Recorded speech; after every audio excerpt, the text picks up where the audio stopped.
Hey everyone, here is Sable. My little kitty. My little kitty. This is my competition. Hey everyone, welcome to the Krista Rose Love channel. Today we're going to talk about who should have a say in your relationship. A lot of times people just want to have an opinion on your relationship, any aspect of your relationship, and it can get pretty annoying, and not only annoying, but it can actually have an impact on the health of a relationship. And oftentimes people's opinions of someone else's relationship can make someone say, well, is my relationship okay? Should I stay with this person because so-and-so said this about it, or so-and-so said something to me about something happening in my relationship, so let me go tell my partner about it. And you really never know the degree to which other people's opinions can impact your relationship for the better or for worse. Oftentimes I think people like to come across like they're trying to help, but it's good to think about, who really has a say in your relationship. What do you think? I don't think anybody really should be involved in your relationship but you. I understand there are times where you need to go to get counsel. I mean, you do need those people, your friends, who you can talk to about your relationship, but you still have to be kind of strategic about who you talk to. I personally don't talk to people who don't have a girlfriend, wife, or fiance that they've been with for a while. Because how can you tell me about my relationship when you don't have you don't have one yourself, or every relationship you've been in has failed within the first 3 months, all because of you. Right. I'm not even gonna waste my time with that. Another thing is I personally try to be careful about family as well. The reason being is because a lot of times they have a bias. They're automatically gonna jump to my defense and not tell me if I'm doing something wrong or doing something stupid, So I'm real careful about family, especially my parents. I understand that they have their own healthy relationships, and there are some questions I ask, but when I do, I try to ask my questions in an objective way so they won't think, well, something's going on, or, look at you in any weird way. I just ask general questions because I don't want them getting involved. That's just me personally.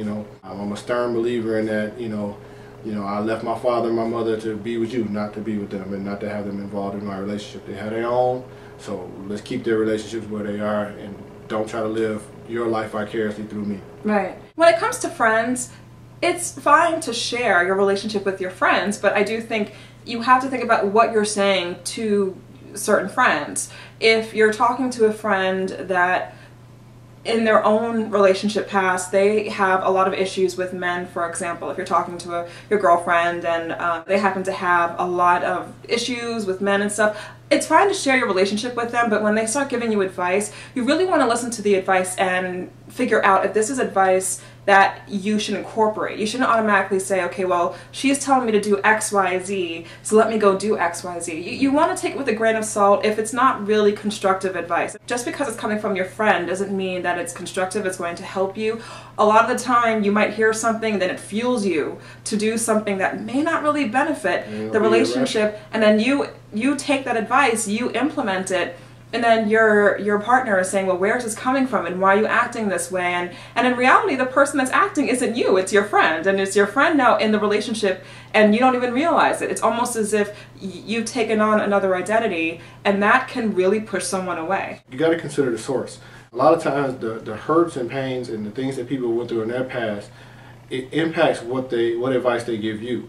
So you gotta, like I said, you gotta consider the source. If you're talking to someone who's been through a lot of hurtful relationships, eventually they wind up, well, hopefully not in all cases, but in a lot of cases they wind up reacting to situations differently based on the patterns that they've seen. So if they see a pattern happening in your relationship, they may automatically assume the worst. They may automatically assume that the thing that happened to them is going to happen to you because of a certain pattern, when that's not always the case. So you always got to consider the source when you're getting advice, in particular. As far as, like she was saying, talking to your friends, there's no getting around the fact that you're going to discuss your relationships with your friends. I have my friends, and we talk about our relationships, but for me personally, I'm still strategic about what things I say. And even in certain circumstances where it's kind of sensitive information that I may need to talk to them about, I'm really careful on how I say things. Tone of voice and the way you say something is extremely, extremely important. It's kind of like being a politician. A politician can go up on stage and say something in a tone of voice and incite a riot. But at the same time, he can go up on stage, or she can go up on stage and say something in a certain way, saying the same thing, but it'll incite people to react more peacefully. Right. You know, and it's the same thing when you're dealing with your friends and you're going to them for advice or help with your relationship. Tone, the words that you choose to use, you've got to be careful with those things because it'll impact the way they act and the way they respond and whether or not they're giving you objective, honest answers to your questions. And I think also listen to how your friend responds, or whoever it is that you're talking to, a family member, a friend. If they automatically come at you with an emotional response on how to deal with something in your relationship, and you can tell when it's emotional, when it's like, well, I would do this, or I would immediately with anger, or whatever it may be, think about whether or not it's a good idea to move forward with that advice. Because when it comes to solving relationship problems, the last thing that it should be fueled by is an anger response. Yeah. You have to be calm and you have to think things through when it comes down to tackling a problem. Emotion usually gets in the way. I would rather prefer, if I had an issue with Quan and I talked to a friend, I'd rather my friend say, ask me a whole bunch of different questions that are necessary for them to understand the whole problem, and then think about it and then say, you know what, this is what I think, and it's a calm, rational approach to the problem. Would I automatically then proceed with that answer? Not necessarily. But I at least prefer something constructive and positive moving than something that is emotional and anger driven and may very well push him away. Yeah. Another thing, social media. You see it a lot with younger people now, where if they have a problem in their relationship, they automatically post it in social media. You gotta be extremely careful and extremely smart with that, because you're gonna get 1,000,001 responses, and I can guarantee you, you might get one that's halfway rational out of all of them. Yeah. You know, everybody's just speaking off of this little blurb that you gave them. It's kind of like giving them a piece of a puzzle and saying, okay, tell me what this picture is. And they don't know the whole story. Yeah. And I mean, just the mere fact of, changing your relationship status on Facebook is a big deal. If you're in a long-term relationship and all of a sudden you change it to single and all of a sudden people are like, oh my gosh. You can get 1,001 responses. What So happened? you might want to not do that, because it then invites a whole bunch of people. Let's say you have thousands of friends on Facebook. You just invited a lot of people into your life in just one single click, and I advise against it. It's not a good idea, and more people than you need then come into your life. Ladies, if you're in a serious relationship, you really want to think about the guy friends that you keep around you if you're in a really serious relationship. The reason why I say that is, and I'm basing this solely on personal experience from a past relationship where I did have some close guy friends, and the moment they got wind of issues or trouble in that relationship, they started to move in closer and test the water and kind of put things out there, some bait to see if I would bite and see if I would be interested in them. And it made me start to think, are you really my friend if the moment you hear that my relationship is not going well, you want to try and move in and take his place?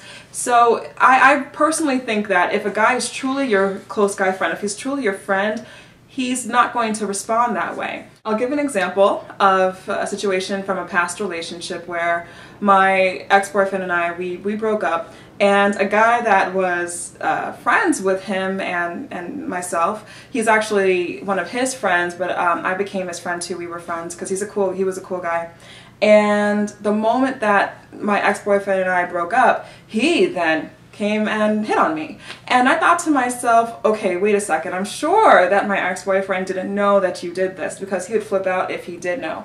And also, that's kind of foul, because he did it immediately when the breakup happened. He was like, oh, and wanted to come into my life and comfort me and all that stuff. And I'm like, no, that's, no.